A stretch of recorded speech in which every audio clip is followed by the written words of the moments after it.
পৃথিবীতে সুখ বলে যদি কিছু থেকে থাকে তার নাম ভালোবাসা, তার নাম পৃথিবীর চারপাশ যেদিকে তাকাই সেখানে তোমাকে পাই, খুঁজে পাই। আসসালামু আলাইকুম ভিউয়ার, সবাইকে স্বাগতম জানাচ্ছি রায়া অ্যান্ড রাদোয়া চ্যানেলের ডেইলি ব্লগ থেকে। তো আমরা আজকে যাচ্ছি নরসিংদীর নাগরিয়াকান্দিতে। সেখানে হচ্ছে বিনোদনের খুব ভালো একটি স্থান, আর আপনার অল্প টাকায় হচ্ছে সেখানে যেতে পারছেন। ঘুরতে মন চায় না এমন কারণেই, আর শীতের মৌসুমে তো সবারই একটু ঘোরাঘুরি করতে খুব ভালো লাগে। তো আমরা যেখানে গিয়েছিলাম এটার নাম হচ্ছে গোল্ডেন স্টার পার্ক। গত বছর হচ্ছে গোল্ডেন স্টার পার্কের টিকিট ছিল 50 টাকা, তো এবছর হচ্ছে 100 টাকা এন্ট্রি ফি করা হয়েছে। বাচ্চাদেরকে নিয়ে আপনারা খুব সহজে অল্প খরচে ঘুরে আসতে পারেন এই নাগরিয়াকান্দির গোল্ডেন স্টার পার্ক থেকে। তো এখানে কিন্তু আপনার বিভিন্ন ধরনের রাইড রয়েছে। আপনার বাচ্চা যে রাইডে চড়তে চাচ্ছে মাত্র 50 টাকার বিনিময়ে আপনি সেই রাইডটিতে চড়তে পারছেন। আর সবচেয়ে বড় আকর্ষণীয় ব্যাপার হলো আপনি যে এন্ট্রি ফিটি দিয়ে ঢুকছেন সেখানে আপনার 6টি রাইড রয়েছে, যে 6টি রাইডে আপনার এন্ট্রি ফিকে হচ্ছে পার এন্ট্রি ফিতে আপনার হচ্ছে একটা রাইডের টিকিট হিসেবে কাউন্ট করা হয়। সো বুঝতেই পারছেন এটা আপনার জন্য একটি বিশেষ সুযোগ। আর আপনার এখানে কিন্তু খুব বেশি পরিমাণ টাকা খরচ হচ্ছে না, অল্প টাকায় আপনি বাচ্চাদেরকে নিয়ে সারাদিন সময় কাটাতে পারছেন। খাওয়া দাওয়ার ক্ষেত্রেও ভিতরে ভালো সুব্যবস্থা রয়েছে। তো আমি হচ্ছে আজকের ভিডিওতে আপনাদেরকে দেখাতে যাচ্ছি নতুন করে কি কি সংযোজন করা হয়েছে নাগরিয়াকান্দি গোল্ডেন স্টার পার্কে। আর বন্ধুরা, আপনাদের সাথে একটা কথা আমি শেয়ার করতে চাই, যারা হচ্ছে ছোট্ট সোনামণিদের ভিডিও নিয়ে, ফ্যামিলি ব্লগ নিয়ে, পার্সোনাল ব্লগ নিয়ে বিভিন্ন ধরনের মন্তব্য করে থাকেন, দেখা যায় যে খুব বাজে ধরনের মন্তব্য করেন, কটূক্তি করেন, প্লাস সেই সাথে হচ্ছে তো বাচ্চাদেরকে নিয়ে খুব বাজে ধরনের, অনৈতিক ধরনের দেখা যায় যে মন্তব্য করে থাকেন। তারা আসলে কি ধরনের মানুষ, আপনাদের কাছে আজকে আমি প্রশ্ন রেখে গেলাম। আসলে আমাদের সমাজে এমন কিছু মানুষ রয়েছে যারা হচ্ছে সব কিছুর মধ্যেই একটা বাজে মন্তব্য করাই লাগে, হোক সে ছোট্ট সোনামণি, হোক পার্সোনাল ব্লগ, হোক সে ফ্যামিলি ব্লগ, লাইফস্টাইল ব্লগ, সব কিছুর মধ্যে তারা একটা বাজে ধরনের মন্তব্য করছে। তো আমি তাদেরকে বলবো তাদের মন আসলে কেমন, কি ধরনের মানুষ তারা, তাদের মেন্টালিটি কেমন, এত বাজে ধরনের মন্তব্য তারা কিভাবে করতে পারে একটা বাচ্চা মানুষকে নিয়ে, একটা ছোট্ট সোনামণিকে নিয়ে, অথবা একটা পরিবারকে নিয়ে। তো যাই হোক, তাদেরকে হচ্ছে হেদায়েত দান করুক, আমি সেই প্রার্থনাই করছি। তো আপনারা হচ্ছে অবশ্যই কিন্তু এটার একটা আমি যে প্রশ্নটা আপনাদের কাছে রাখলাম, আপনারা অবশ্যই জানাবেন এ ধরনের মানুষ আসলে আপনারা কি মনে করেন যারা এই ধরনের বাজে মন্তব্যগুলো করে থাকেন। আমি ভিডিওতে দেখানোর চেষ্টা করছি আপনাদেরকে নাগরিয়াকান্দিতে কি রয়েছে। তো এই সাইটটা হচ্ছে নতুনভাবে তারা তৈরি করছে। এখানে কিন্তু আপনি চাইলে বোর্ডেও চড়তে পারেন। সেখানে হচ্ছে 10 মিনিট সময়, 100 টাকা হচ্ছে টিকিট লাগছে। বোর্ডে চড়ার পর একটা সারপ্রাইজ রয়েছে আপনাদের জন্য। সেখানে চড়ার পর আমরা কি করেছিলাম, রাদোয়ার বাবা কি করেছিল সেটা। তো চলুন আমরা এখন সেই বোটে চড়ে বসি, আর আপনাদেরকে দেখাই যে মানে নৌকায় চড়ে হচ্ছে পাশের ভিউটা কেমন লাগছে। পৃথিবীতে সুখ বলে যদি কিছু থেকে থাকে তার নাম ভালোবাসা, তার নাম পৃথিবীর চারপাশ যেদিকে তাকাই সেখানে তোমাকে পাই, খুঁজে পাই। তুমি বলো। পাশাপাশি থাকবো, ধরে রাখবো, যার বিনিময়ে আমি তোমাকে পেলে। তোমার কি আছে, তুমি কারকির পাশে যাবা? হ্যাঁ দিব দিব, হ্যাঁ দিব কারকির পাশে। যাও যাও, বুঝতে পেরেছ কি হয়েছে? যাও। যদি কিছু থেকে থাকে পা লাগলে কিন্তু পা ভেঙে যাবে।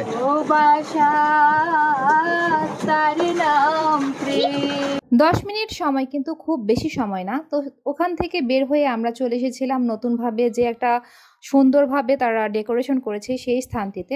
আজকের ব্লগে আপনাদেরকে দেখাতে যাচ্ছি যে নতুন নতুন কি সংযোজন করা হয়েছে। পূর্বে আপনারা অনেক নাগরিয়াকান্দির ব্লগ দেখেছেন। আমার মনে হয় নতুনভাবে যে সংযোজন করা হয়েছে সেটা এখনও পর্যন্ত আপনারা দেখেননি। তো খুব সহজে আপনারা এখানে যেতে পারেন। নরসিংদীতে যারা থাকেন বা ঢাকায় যারা রয়েছেন সেখান থেকেও আসতে পারেন। আসলে দেখার জন্য সবচেয়ে উপযুক্ত সময় এখন, কারণ এখন সূর্যমুখী ফুলেরও একটা ভিউ রয়েছে, সেটাও আপনারা উপভোগ করতে পারবেন। আর এই সাইডের পুরোটাই আপনার নতুনভাবে সংযোজন করা হয়েছে।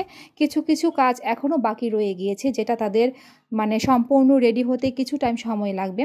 তো বাচ্চারা ভালোই খুশি হয়েছিল সেখানে যাওয়ার পর। আর মূলত বাচ্চাদের যখন এক্সাম শেষ হয়ে যায় প্লাস শীতের মৌসুম থাকে, তখন তাদেরকে নিয়ে ঘুরতে যেতে আপনার বেশি স্বাচ্ছন্দ্য বোধ করবেন, কারণ বাচ্চাদের কষ্ট কম হবে, তারা গরমের অস্বস্তি বোধ থেকে রক্ষা পাবে। আর সব দিক দিকেই আপনার দেখা যায় যে সেই সময়টা থাকে একদম বাচ্চাদের ফ্রি সময়, পড়ালেখার চাপ থাকে না। সো আপনারা এই সময়টাতে বাচ্চাদেরকে নিয়ে ঘুরে আসতে পারেন। রায়া আর রাদোয়া তার কাজিনকে সাথে নিয়ে গিয়েছিল। আপনারা সবাই কম বেশি জানেন যে আমাদের ফ্যামিলিটা অনেক বড়। তো এই সাইডটা যে দেখতে পাচ্ছেন এখন, এটা কিন্তু নতুনভাবে একটা গেট করা হয়েছে। আপনি চাইলে এই গেট দিয়ে এন্ট্রি করে আবার অপর পাশ দিয়ে বের হয়ে যেতে পারেন। আমরা ওই গেটটা দিয়ে ঢুকেছিলাম, যার কারণে ঘুরতে ঘুরতে এই পাশটাতে চলে এসেছি। মেবি আপনারা দেখা যাবে যে আর 10 থেকে 12 দিন পরে গেলে পুরো কাজটা তাদের কমপ্লিট হয়ে যাবে, তখন আপনারা ভালোভাবে উপভোগ করতে পারবেন। গোল্ডেন স্টার পার্কের অপর প্রান্তেও রয়েছে কিছু রাইড, সেটাও আপনাদেরকে দেখানোর চেষ্টা করব।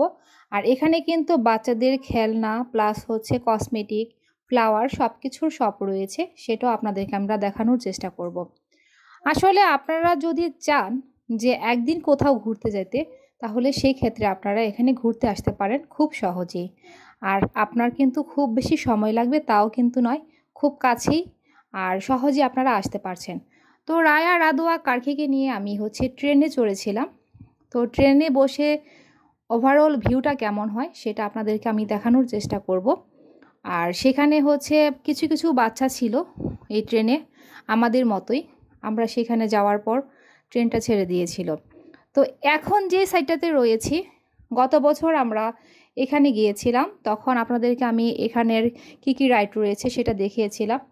আর এবছর কিন্তু আমি যা যা দেখাচ্ছি সব কিছু তাদের নতুন সংযোজনগুলো দেখানোর চেষ্টা করছি। তো ট্রেন কিন্তু অলরেডি ছেড়ে দিয়েছে। রাদু, কার্কি, রায়া তিনজনই খুব খুশি ছিল ট্রেনে চড়ে। আর রাদুর বায়না ছিল যে সে কখন খেলনা কিনবে, কখন সে ডল কিনবে, এগুলো নিয়ে। তো রাদু কিন্তু সাজুগুজু করতে খুব বেশি পছন্দ করে, তো যার কারণে সে সাজুগুজুর জিনিস কেনার জন্য ও একটু অস্থির হয়ে গিয়েছিল। কারণ আমরা যখন ট্রেনে বসেছিলাম এই সাইডটাতে তাদের সবগুলো ছিল, তো সেখানে অনেক ভিন্ন ধরনের কসমেটিক রয়েছে। তো সেটা দেখানোর চেষ্টা করব ট্রেন থেকে নামার পর। তো বন্ধুরা, আপনারা কিন্তু অবশ্যই জানাবেন যে রায় রাদোয়ার ফ্যামিলি ব্লগ আপনাদের কাছে কেমন লাগে। রায় রাদোয়া যে চেষ্টা করে আপনাদের জন্য সব কিছু তথ্য জানানোর জন্য, সেটা কেমন লাগে। আর আরেকটি কথা, আমরা কিন্তু আপনাকে বলিনি যে ট্রেনের টিকিট কত টাকা। ট্রেনের টিকিট 50 টাকা করে প্রতিজনের। যেসব বাচ্চাদের বয়স 3 বছরের কম রয়েছে তাদের ক্ষেত্রে কোনো টিকিট লাগে না। এন্ট্রি ফি এর ক্ষেত্রেও আপনার 3 বছর পর্যন্ত টিকিট লাগছে না, তারপর থেকে এন্ট্রি ফি এর জন্য টিকিট ক্রয় করতে হয়। তো আমাদের ট্রেনটা এখন থেমে যাবে। থেমে যাওয়ার পর রাদু চলে যাবে তার কেনাকাটা করার জন্য। আর কেনাকাটা কি কি করছে সেটা অল্প পরিসরে একটু দেখানোর চেষ্টা করব। আপনারা যদি চান যে রায়া রাদোয়া আপনাদের জন্য আরও নতুন নতুন ব্লগ নিয়ে হাজির হওয়ার জন্য, তাহলে অবশ্যই সেটাও আপনারা কমেন্ট করবেন। তবে অবশ্যই আপনাদের কাছে যে প্রশ্নটা রেখেছি আপনারা কমেন্টের মাধ্যমে সেটাও জানাবেন। যে সকল লোকেরা বাচ্চাদের ছোট্ট ছোড়ামণিদের ব্লগে প্লাস ফ্যামিলি ব্লগে বাজে ধরনের মন্তব্য করে, তাদের মন আসলে কেমন বা তারা কি ধরনের মানুষ, আদৌ কি তাদের ফ্যামিলি কি ধরনের, সেটা আমাদের সবার মনেই প্রশ্ন জাগাবে। কারণ কতটুকু মেন্টালিটি খারাপ হলে তারা এই ধরনের মন্তব্য করতে পারে। তো দেখুন, তারা বিভিন্ন ধরনের কলম কিনেছিল, সেখান থেকে ফুল, খেলনা সব কিছুই রাদু যেখানেই যাবে সেখান থেকেই তার কিছু না কিছু অবশ্যই কিনতে হবে। সে কেনার জন্য বায়না করে, লাস্টে সে এমন ধরনের কথা বলে, যদি তাকে কিনে দেওয়া না হয় তাহলে সে কান্না শুরু করে দেবে, কান্না থামাবে না। এ ধরনের একটা ভয় দেখায় মানুষকে, কিন্তু সে কান্না করতে পারে না, সে হাসতে হাসতে তখন সেটা ভুলে যায়। তো এখান থেকে হচ্ছে মাটির 2টা বিড়াল কিনেছিল রায়া আর রাদু, আর বাকি ফলগুলো তাদের বাসায় আছে, যার কারণে কেনা হয়নি।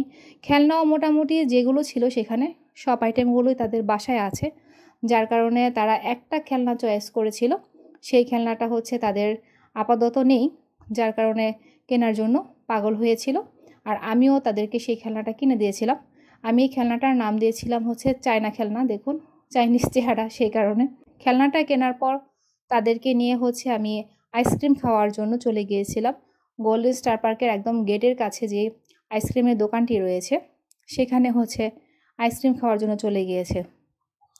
3জন হচ্ছে 3টি ফ্লেভারের আইসক্রিম চয়েস করেছিল, একজন হচ্ছে ভ্যানিলা, একজন চকলেট, আর একজন স্ট্রবেরি। তো রাদু হচ্ছে সবার আগে নেবে সেটা বলছে।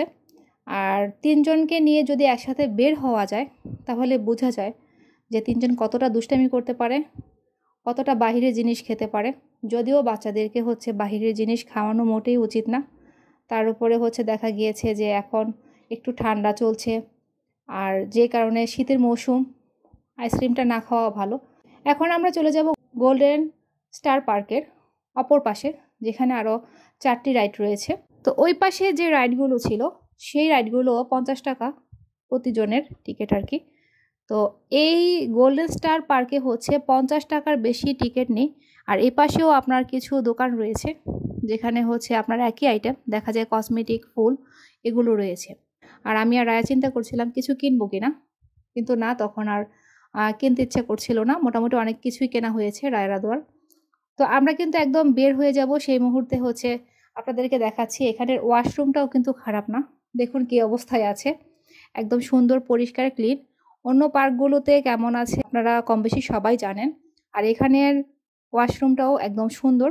আর আমরা এখন হচ্ছে এই পার্ক থেকে বের হয়ে যাব, বের হয়ে বাহিরে কিছু খাবার খেয়ে দেন হচ্ছে গাড়িতে চড়ে বাসায় চলে যাব।